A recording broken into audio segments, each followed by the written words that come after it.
नमस्कार दोस्तों, कैसे हैं आप लोग। स्वागत है आपका मेरे YouTube channel GS with Udit sir में। मेरा नाम है उदित छाबड़ा। देखिए, रिसेंटली भारत सरकार ने पद्म अवार्ड्स को अनाउंस किया और अवार्ड्स की अनाउंसमेंट के कुछ ही घंटों बाद इसके साथ एक कंट्रोवर्सी भी जुड़ गई। जानेंगे इस वीडियो में कि वो कंट्रोवर्सी क्या है, पद्म अवार्ड्स क्या होते हैं। पर आगे बढ़ने से पहले मैं आप सभी से एक एमसीक्यू पूछना चाहूंगा। एमसीक्यू ये है कि who was the first foreign recipient of Bharat Ratna. Bharat Ratna जो कि भारत का सर्वोच्च नागरिक सम्मान माना जाता है। Option A is Mother Teresa, option B is Khan Abdul Ghaffar, option C is Nelson Mandela, option D is none of these. 1954 में भारत रत्न के साथ ही पद्म अवार्ड्स को भी कॉन्स्टिट्यूट किया गया था। उस साल इन्हें पद्म विभूषण के नाम से जाना जाता था और ये 3 कैटेगरीज में दिए जाते थे। 8 जनवरी 1955 को नोटिफिकेशन जारी करी जाती है भारत के राष्ट्रपति के द्वारा और इन कैटेगरीज को रीनेम किया जाता है। जैसे पहला वर्ग बना पद्म विभूषण, दूसरा वर्ग बना पद्म भूषण और तीसरा वर्ग बना पद्मश्री। ठीक है। तो इसमें अवार्ड में कोई कैश प्राइज नहीं दिया जाता, एक सर्टिफिकेट दिया जाता है जिसपे राष्ट्रपति जी के सिग्नेचर होते हैं और साथ में एक मेडल दिया जाता है जिसको पब्लिक और गवर्नमेंट फंक्शंस पे वियर किया जा सकता है। ठीक है। साथ ही एक जिम्मेदारी भी जुड़ जाती है इन अवार्ड्स को अगर दिया जाता है किसी को। फॉर एग्जांपल, अगर किसी को पद्म भूषण अवार्ड दिया गया है तो वो उसे अपने नाम के आगे या पीछे फॉर आई मीन टू से प्रीफिक्स या सफिक्स के तौर पे यूज नहीं कर सकता। ठीक है। क्योंकि इसे संविधान के आर्टिकल नंबर 18 जो कि क्या बोलता है, अबॉलिशन ऑफ टाइटल्स, उसका एक वॉल्यूशन माना जाएगा। Is it clear. अब अवार्ड्स के लिए नॉमिनेशन किस तरीके से होती है, प्रक्रिया जो प्रोसेस है वो बहुत सिंपल होता है। अगर फॉर एग्जांपल मैं चाहता हूँ कि मेरे आसपास कोई पर्टिकुलर पर्सन है, सरकार उसको इस तरह का कोई अवार्ड दे, तो मैं क्या करूँगा, उस पर्सन की जानकारी, बेसिक डिटेल होम मिनिस्ट्री की वेबसाइट पे अपलोड करूँगा। उसके द्वारा किए गए काम को 800 वर्ड का एक ऐसे बना के डिस्क्राइब करूँगा और वो नॉमिनेशन सरकार के पास पहुँच जाएगी। अब क्या होता है, जितने भी नाम सरकार के पास जाते हैं वो बेसिकली एक कमेटी के पास जाते हैं जिसको हर साल प्रधानमंत्री ही बनाते हैं। वो कमेटी क्या करती है, उन नामों को स्क्रूटिनाइज करके कुछ नाम चुन के किसके पास भेज देते हैं फाइनल अप्रूवल के लिए, प्राइम मिनिस्टर और प्रेसिडेंट के पास। और एट द एंड ये अवार्ड्स अनाउंस किसके द्वारा, किसके अप्रूवल के बाद होते हैं, प्राइम मिनिस्टर और प्रेसिडेंट के अप्रूवल के बाद ही होते हैं। ठीक है। अब कंट्रोवर्सी क्या है, देखिए, जब ये अवार्ड्स अनाउंस किए गए तो पश्चिम बंगाल के पूर्व मुख्यमंत्री बुद्धदेव भट्टाचार्य जी ने इन अवार्ड्स को टर्न डाउन कर दिया। ठीक है। मिनिस्ट्री का ये कहना है कि जब उनको इन्फॉर्म किया गया तो उन्होंने फोन नहीं उठाया और उनकी वाइफ ने फोन उठाया और उन्होंने ये बोला कि उनकी तबीयत ठीक नहीं है।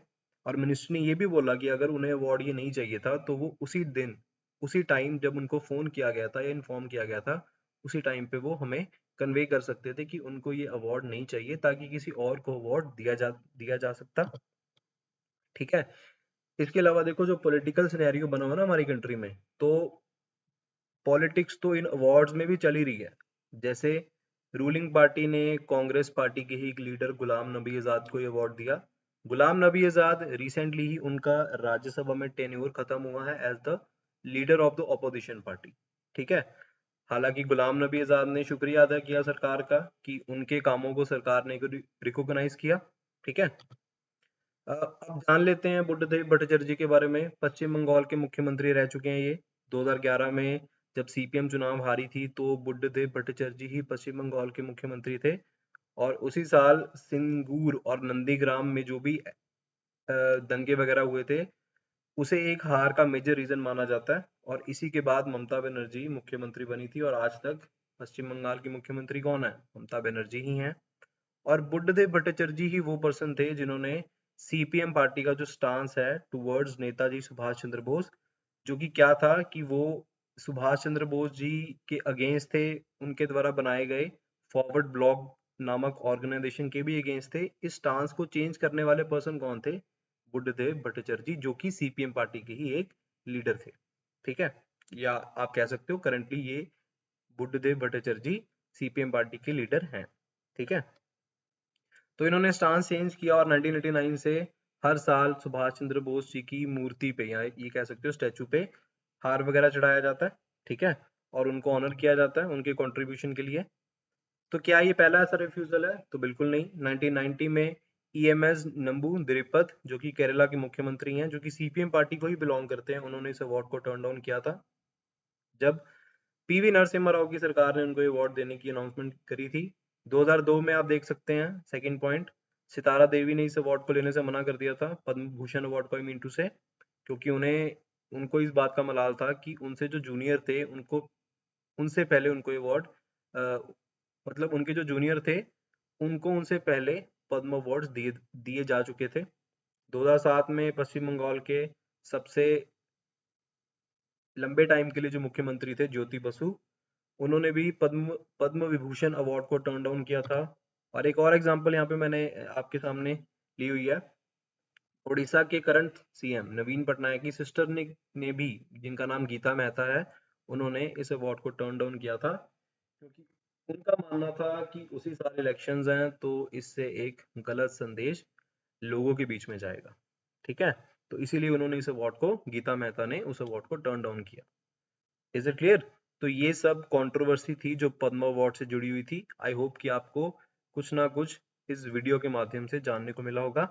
अब वापस आते हैं उस एमसीक्यू पे जो मैंने आप लोगों से पूछा था, और इस क्वेश्चन का सही आंसर है B, Khan Abdul Ghaffar. He was a Pakistani national, और ये वो पहले व्यक्ति बने थे जिन्होंने भारत रत्न का अवार्ड जीता था, ठीक है, या भारत सरकार ने इनको ये अवार्ड दिया था। Is it clear? तो इसी नोट के साथ मैं वीडियो को खत्म करना चाहूंगा। आई होप कि आप लोगों को वीडियो पसंद आई होगी। अगर वीडियो पसंद आई तो इसको जरूर लाइक करें, डिसलाइक कर रहे हैं तो मेरे को रीजन बताएं ताकि मैं अगली वीडियो में इम्प्रूव करूं। चैनल को सब्सक्राइब करें और इसे शेयर करें अपने दोस्तों के साथ, और बेल आइकन को जरूर दबाएं मेरे द्वारा बनाई गई और वीडियो के लेटेस्ट अपडेट्स के लिए। धन्यवाद।